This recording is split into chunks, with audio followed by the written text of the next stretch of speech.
Paul, Fab. how's it going? Good. I don't know what's going on with this tool. It doesn't take away the intro anymore. Um, how you been? I'm good. I'm good. You having some intro problems here? Yeah, I don't know what's going on. It's like it before it would just go away, and now it just kind of stays there on a black screen. And then I inevitably press the wrong button to try to remove it. It's all good. It's all good. All right, so you had a what shouldn't be a contentious subject, but turned out to be a contentious subject about networking event for salespeople. Um, how about we just set the table here, just to make sure everybody's on the same page? What do you mean by a networking event? But that's the whole thing. So Yeah, network events, are they useful or useless? Well, here's the thing. It depends what kind of networking event. So I think what happens with certain companies, large companies, smaller companies too sometimes, is that you'll go, let's say, let's call it a good old typical networking event. Someone puts on something and says, oh, a whole bunch of people will meet, and you'll go there, and there's no other reason to go there than just to, like, do a cocktail hour meet and greet. And some people think they're useless and some people think they're useful. So I want to hear you, because I know you have an opinion. yeah. So when you tell me our networking event, and granted, Let's maybe I talk haven't about those got it. ones first, because there's a lot of different types. So let's talk about those ones first, like the Okay, so let cocktail, me. the cinq Okay, cassette. The when you're just going down and meet people from other businesses, and there's no other purpose than to meet and greet. um, yeah. So meet and greets again. I mean, I could see those potentially being relatively useful if you're able to really pinpoint the right one. And I think that's where the challenge comes from with these meet and greets. Is that yeah, they're hard to find the right ones, or sometimes they get put on by the company, but then they invite their own clients, or they invite potential prospects or whatever. But um, I just find that if you can find the right one where your prospects are there, it could be potentially useful. I just think it's almost impossible to find one where you'll have your ideal type of client that is in some sort of a receptive mode, right? Like, let's say I sell financial services and I go to a meet and greet with a whole bunch of, bankers, let's say, whatever. I don't know. It's not at all my industry, so maybe just a bad example. But most of them are there to chit chat and all that. They're not in a sales mode whatsoever. They're not in a buying mode, sorry. And sure, you can argue that, oh, well, you're a salesperson and you need to go into sales mode and stuff like that. But I find at the end of the day, you know, people are there to mingle, and they're not there to be sold to. And so I find, yes, your audience is there. If you can find your right audience and you can somehow like get some good conversations going, maybe they're useful. But I think most of the time you won't be able to find a good event, and salespeople are not equipped to be able to have proper meet and greets. There So you go. so and that's fine, Fab. So here's the thing. I think, realistically speaking, if you sit at home and you prospect properly and you're really good at what you do, you will probably be more efficient at finding prospects in that format. I agree. Now, here's the thing. Human beings, some of them are social and like to interact with other human beings, and they like to be in social settings to be able to talk about business a little bit. So if you're someone who likes that, who likes to go to a cocktail and just meet new people and hang out, and maybe I'll meet a prospect, then maybe it's worth your while, because it's after work hours. You're kind of casually going there. It's something you enjoy. You enjoy speaking to people. And if you meet someone, good. And if you don't, it's okay. You had, you didn't waste your work day because you did this from 5 to 7, or after work. So, but I understand you. But if you're looking at it at a pure efficiency level, there's way more efficient things that you can do. I totally agree Yeah, with I you. guess I guess my challenge ultimately is that yeah, if you're a social person and you want to go out and you like to meet people in your industry and stuff like that. That's great. Where I find the challenge, and maybe in the casual, semi-organized meet and greet, it's not as much. But where I find the challenge is that companies kind of invest, right? They will give their reps some budget to do that, and ultimately, I find like that's usually budget that's wasted. Fine, it's not a huge budget because it's maybe a drink or two, or maybe having a dinner. It's not the end of the world, but as a pure social thing that may potentially end up something great, but I wouldn't put budget on it if I was a. So I would, that's one. So that's one type, and I hear you. You might say, well, but some people have success there because some people shine in those situations. Some people have a good approach. I would assume I would assume from your assessment that it's not your favorite thing to do. yeah. So maybe you don't shine there, but some people do. I've seen some reps in those situations that do really well. They make people laugh. They have a good time.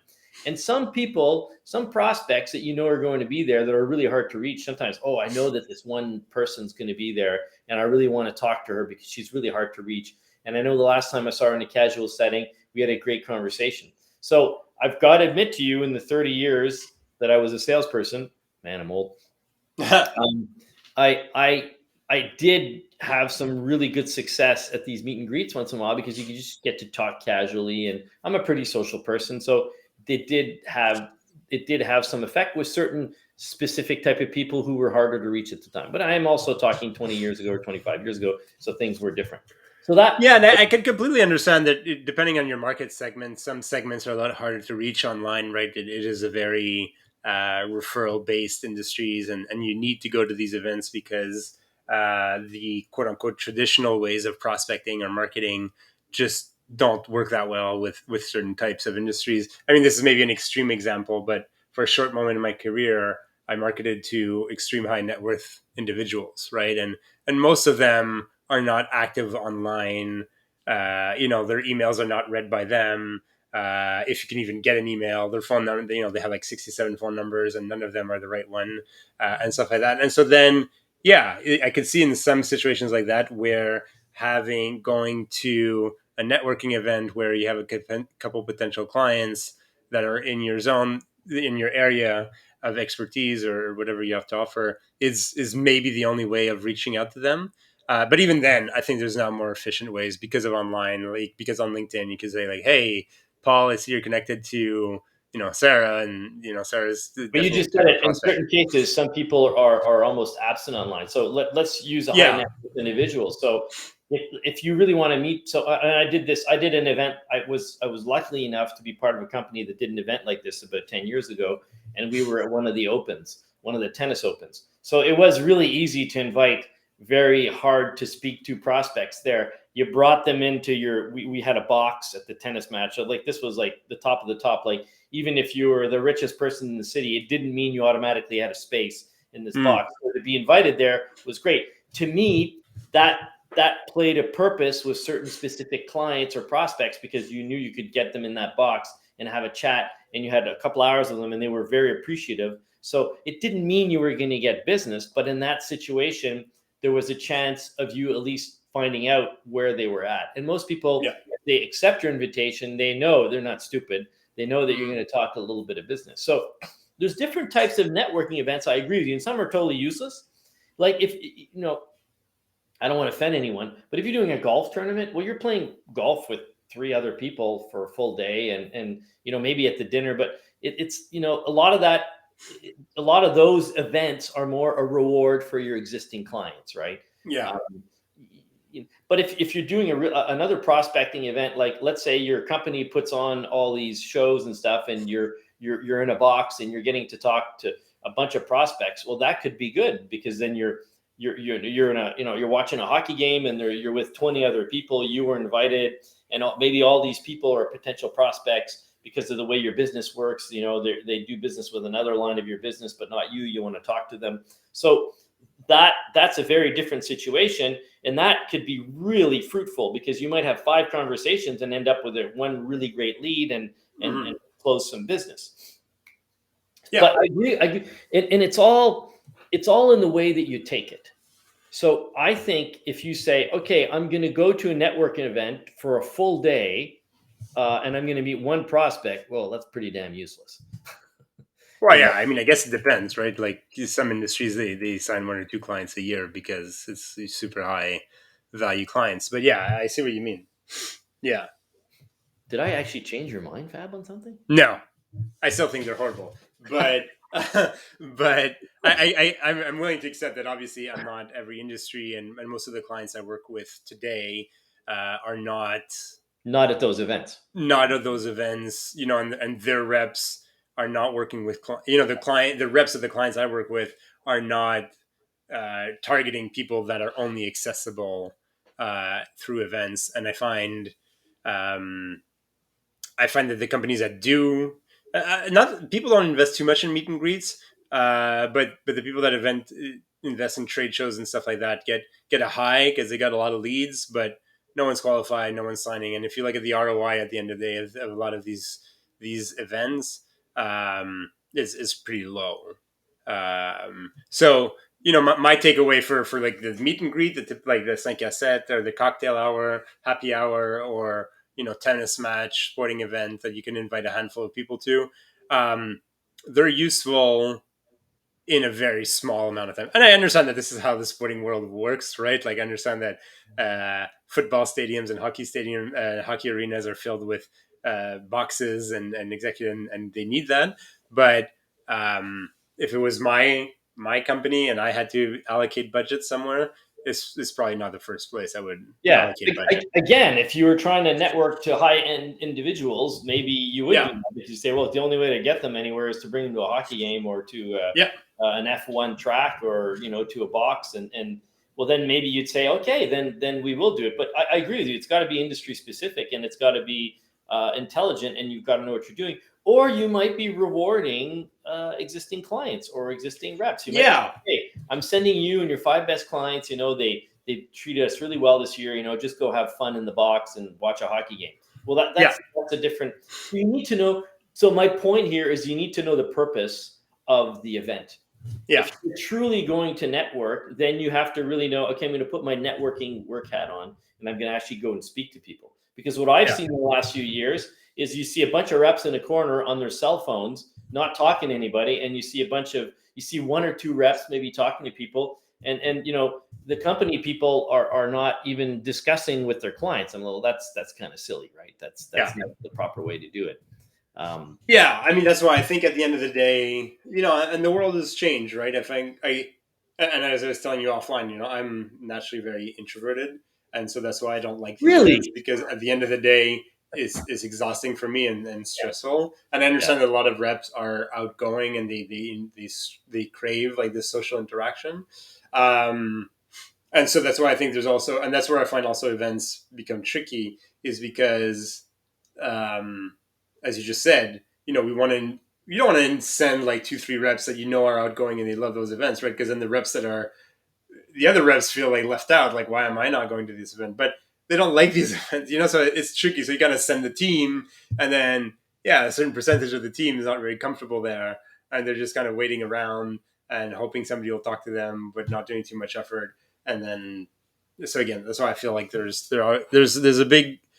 something not set up properly with these events. I agree, and I come from the world of media. I think you worked in media for a little bit too. You worked in a lot of Yes. different fields. So when I worked in media, we were expected to do these things a lot, and I've got to say, I got tired of it at one point because Yeah.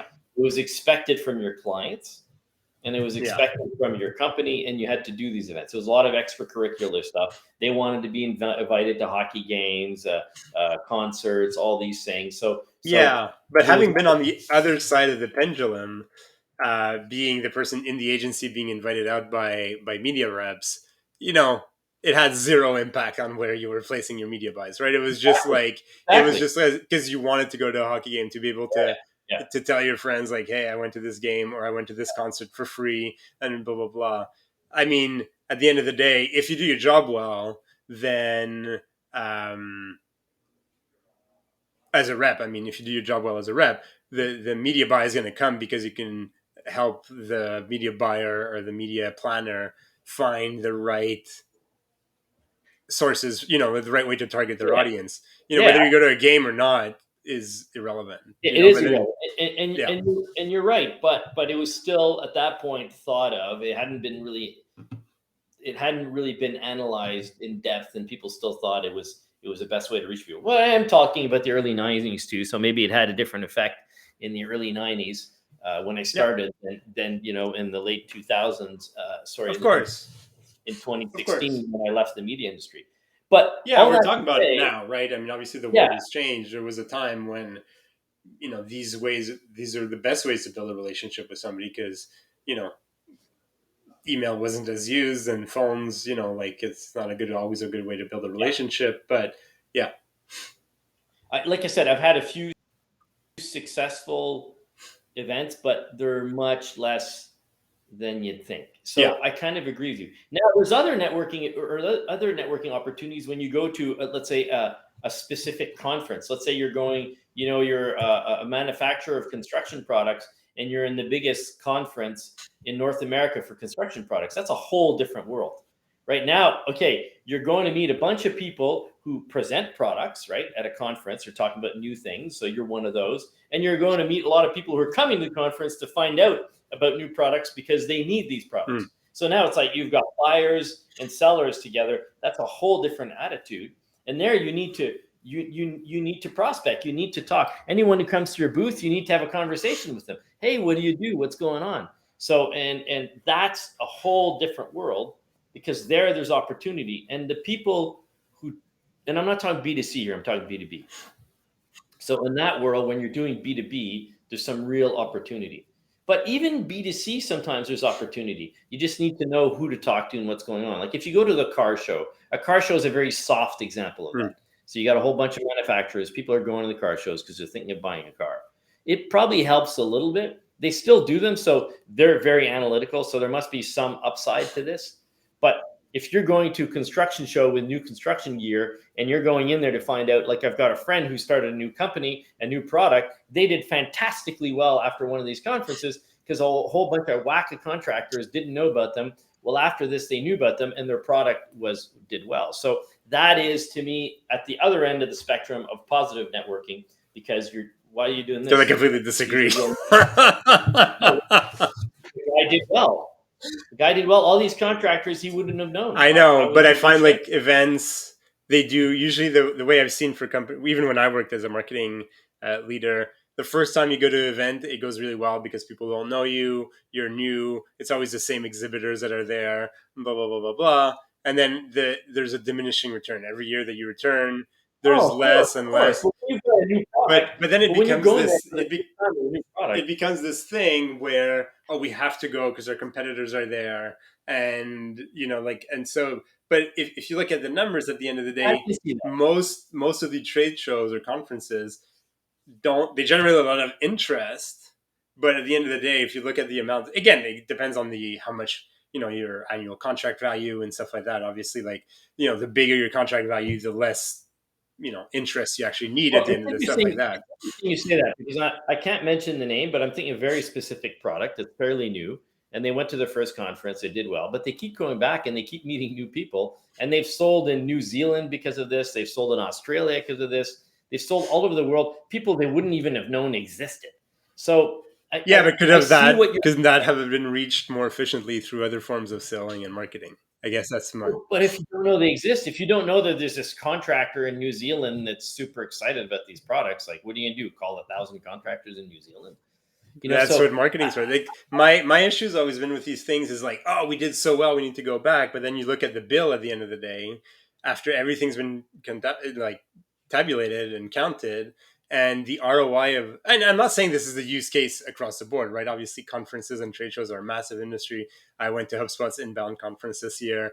It's like it's big, right? And I'm not saying you shouldn't go. I'm just saying that usually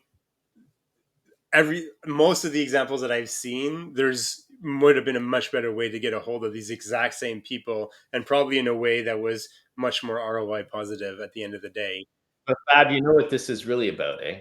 And I think you said it earlier. It's about introverts and extroverts. This one is You not, really because this one is like I've run marketing hold on, teams, and I've you don't enjoy it.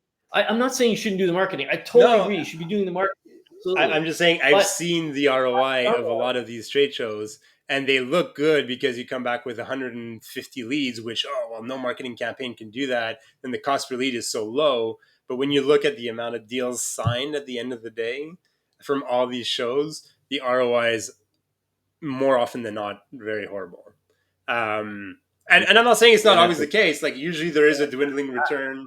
fine, you're going to be calling. You're going to call my client afterwards, and you're going to see that you're wrong in this case. In But this case, in listen, one case, yeah, there's always the yeah, exception that so proves the that's why rule. you have to wait out. But to your point exactly, if you go there the first time, you want to get known as a bunch of. You've got a whole. Let's say you've got 2,000 people, 10,000 people that you're hoping to speak to, and they're all at this conference.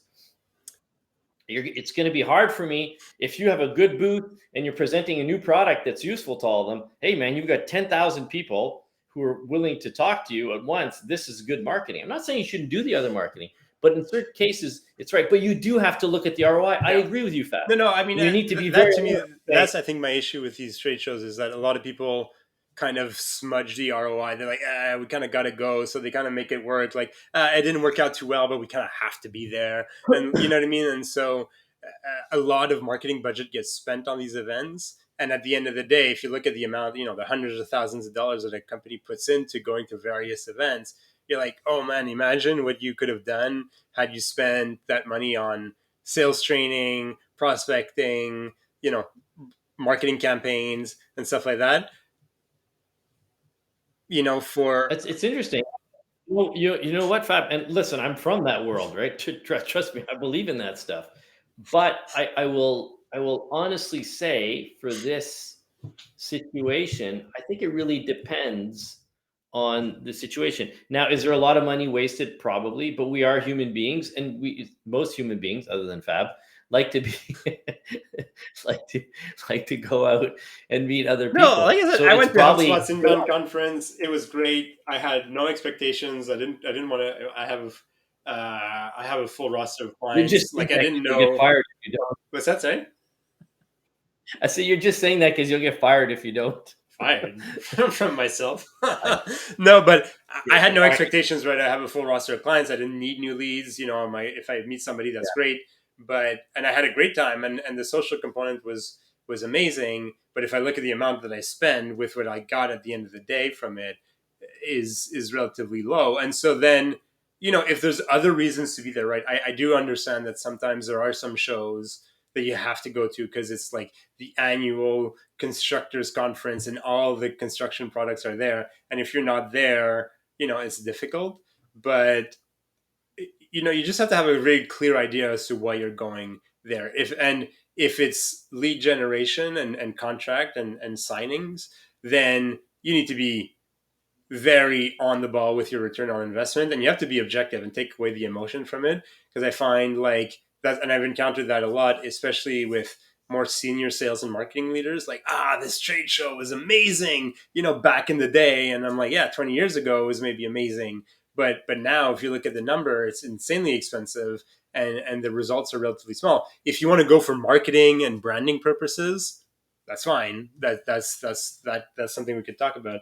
But if your goal is to get leads and clients, then you need to be 100% on the number there, and be able to remove the emotion What from it. I totally agree with you. I'm just saying that we can't discount it completely. You just got to figure out the real ROI. But I totally agree with you, and you're right that the old school guys who, because there are a lot, because today there are some amazing tools to be able to target and prepare before you reach out to someone. And I admit that 30 years ago was probably the best way to find out about people was to gather a bunch of people in a room because they were there and they were going to talk to you. Yeah. But I trust me, I do not disagree with you at all that there are amazing ways to go and research. And if we sat down today and we started a new company and we said, hey, do we send the guys to a trade show or do we invest in proper marketing and outreach? I'd be on proper marketing and outreach 100%. Mm-hmm. But I think we're arguing different sides, but I think we're saying the same thing: Yeah. is that really calculate the value of that event and what the ROI that you're looking for. If you're rewarding reps that are happy to go to this event and it's kind of a fun thing, that's one thing. If you really see it as a prospecting event, well, you have to really calculate your ROI. And I agree with you. I Yeah. mean, I went to events myself just a couple of years ago, and C2 Montreal. And when I used to go to C2 Montreal, it was fun because it would nourish my brain of information. But after a while, like people said, oh, it's good networking. No, it's not. It's not good networking. You may meet a few people, talk to a few people. In the 7 years I went to C2, or 5 years, I never closed one piece of business. No, No but that's fun. fine. You're right. Like that's fine if you were going there as a reward to your rep yourself, then that's fine. And I agree that if you have a box at a NFL stadium and you want to send your reps there, your best performing reps as like a reward. If you want to invite some clients to thank them for their business, like that's fine. There's a lot of ways to go. I was at Inbound this year, and yeah, if I'm a marketing company, I kind of have to go to Inbound, right? But I have to be clear as to what my reason for going is. And if my reason for going is just I need to be there, then you have to approach the Yeah, strategy in a yeah, specific way. If it's lead generation, I have to approach it in another way. yeah. But you're right. I mean, you're No, completely right. At the core, I see the negative side of events because it's not something I enjoy. So I'm much more willing to criticize them than somebody who likes the social interaction. It's just I've personally seen so many hundreds of thousands of dollars lost to these events with little to no reward and return at yeah, the end of the day. hundreds of millions of dollars. Yeah. Yeah, And you know what, Fab, I'm less of an introvert than you. I think I'm a true ambivert, but I've got to say to you that at one point I disliked these events. I would go because I had to. And when you're pushing a rep or a manager or a VP to do an event that they don't enjoy, your body language comes through and it doesn't happen properly. So if you are going to one of these events and it really is a prospecting event and your company expects you to prospect, well, then you got to put yourself in prospecting mode. But if your company, like mine was in the 90s and the early 2000s, just sending me to all these things and say, oh, just go have fun and mingle, I hated it. yeah, And I rather be at home with my family. yeah. You know, it was like, no, it's not. I work during the day. I'll work hard. I'll even work till 6 or 7. But I didn't like it. So if your company is sending you to a specific networking event and you see the advantage of it, then get into prospecting mode Yeah. and do it properly. Yeah, I think you bring So up something interesting there, where it's just like, and you didn't say it in so many words, so maybe I misunderstood. But I would be, if again, if this was me, I would be sending the reps that want to go there, right? Like the reps that we know will have success at a show. But if it always ends up being the same three because they're outgoing, they like being there, they're good at prospecting, they're good at finding the needle in the haystack in the crowd, that's great. As a manager, I would then, on the days of the show, I would do something fun with the rest of the team so they don't feel that they're being left out or that they were not being, or that they feel they're not. You don't want them to feel like they're being punished for not going, right? It's just so we know that, Paul, Stan, and Stu are really good at networking events, and it's their thing and it's their medium, and they always come back with a good book of business afterwards. But Fab and Jason are not. Well, still do something nice with them, right? Like just so that you don't want yeah, them to feel like they're being left out or they're being punished or they're yeah. not I mean, good. it depends why you're sending them there. But if again, it's interesting because if I go back on my personal experience, if you could go back in time and erase all the networking events I went to, I probably would have been happy as a rep Yeah, because I shouldn't say networking events, the events that they sent us to, because we had no training on how to deal, we had no training on how to talk to people. And I think if you put yourself in the right mode, you are prospecting almost as though you were cold calling if you're meeting someone new. And if you have your elevator pitch, your events elevator pitch honed up, and you do it the right way, you might have some success. But I agree with you. I totally agree with you. You need to take care of your reps, and some reps are more introverted, will be not as good at networking events, and some reps are more extroverted and they'll be great. And it's about understanding your team and what your expectations are from this. Yeah. And with data, you'll know your ROI. Yeah. Calculate your ROI. Don't be blind to the fact, oh, we've always gone here, we have to keep going, because if we don't go, well, the world's going to fall apart. Yeah. Where's your data? Show me that works. Yeah, and don't be afraid if your data is not great to just be like, okay, let's, we're not going to go next year, and we're going to see how that impacts or doesn't impact the revenue. But yeah, I mean, it ultimately goes back to something we talk about regularly, which is motivation. And if your reps aren't motivated to go for whatever reason, they have a young family that they'd rather be with, and but you have a couple, single reps that would love to be able to go to like Columbus, Ohio, and hang out over there and chat and do the conference thing and come up with a book of business. Great, don't punish the others, but if you understand the motivation of your reps and you're able to track it properly, and the reps, I liked what you said, and you just mentioned it like that, like in the middle of a sentence, but it's a training the reps that I find like you're completely right. That's something I've never seen, right? I've seen companies train the reps in terms of messaging, and this is kind of like the theme of the event that we're going with, like this is the contest and the giveaway to get people to come to our booth and blah blah blah.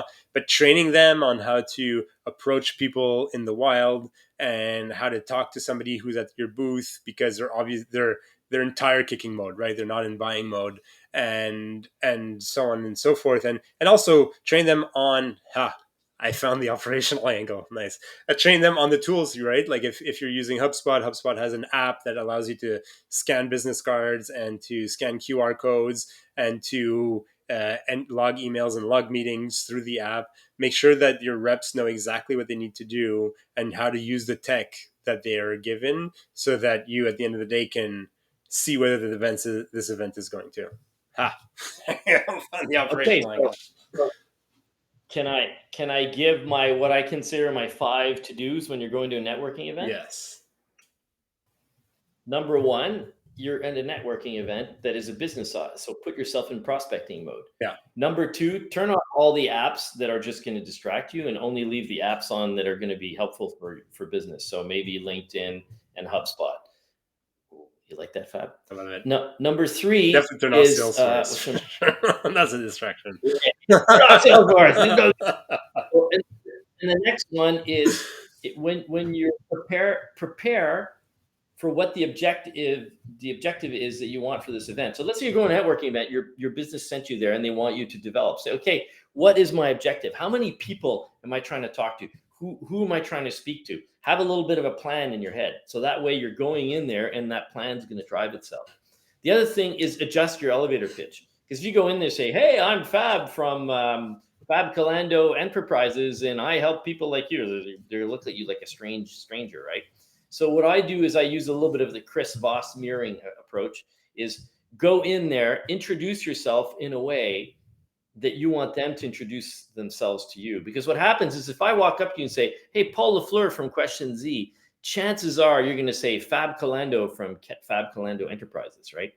Or whatever your new ink's going to be. Yeah. But and if I walk up and you say, hey, Paul LaFleur, 5'7", you're probably going to say, hey, Fab, 5'9". You're going to, we tend to mirror that. So in that introduction, do it in a way to get the information that you're hoping to get from the person you're introducing you to. So what I suggest is Paul LaFleur, Question Z. They'll say, hey, George Smith, ABC.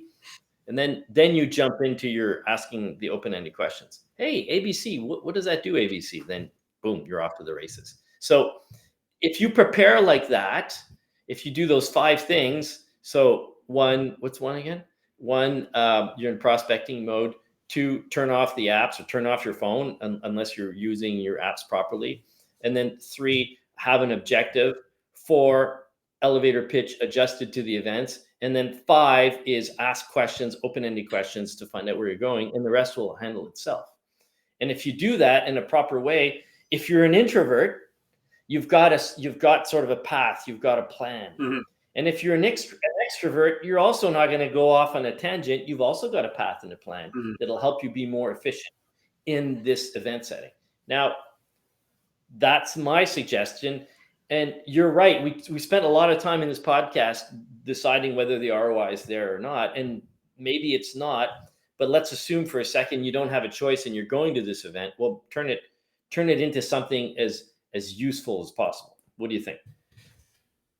Yeah, I mean, if you have to go, you have to go, right? And so then it's important to turn it as positive. I agree. But one thing that you didn't mention, I liked all your points, obviously, but is I would say like learn how to qualify prospects live, right? Because one thing that I've noticed with trade Mm, shows, obviously I can't look at me as like the end all be all, but um, when I go to a trade show, a lot of and I from what I've seen, a lot of people are tire kickers, right? Like, oh, what does question Z do? Okay, sales, cool. And then salespeople thinking, well, this is a prospect. Boom, we're there. But this person is not even in the purchasing process yet, right? Like they don't even know they have a problem. They're not yeah. even ready to talk about their problems in front of like their colleagues, right? And so learn how to qualify their prospects live in the moment, and have pathways, right? This is a good fit client, but they're clearly not ready yet. What do I do with them? This is a great fit client and they're ready. What do I do with them? That's probably the easiest. And this is a bad fit Yeah. client, but they're ready. What do I do with them? Right. And I think the rep needs to know what to do in the moment, right? Because this is all happening live, right? You're not, on a phone call, you're talking to the person right in front of you. Yeah. No, for sure. And you're right. If you don't, you need, but this is a whole, whether you're qualifying live in front of someone or qualifying on the phone, it's essentially the same thing. I think what changes, the only thing that really changes when you're doing it live at an event, and depending on what kind of event it is how you do that elevator pitch. How do you do that conversation starter? Those are the things that how you start the conversation. But essentially, if you're qualifying, you should be qualifying the same way you would when you're on a cold call. But you might not just say, "Hey, we're not right for you," and walk away, because you're at an event. You might still talk about their kids and the weather and Yeah. whatever is going on. But I totally agree with you.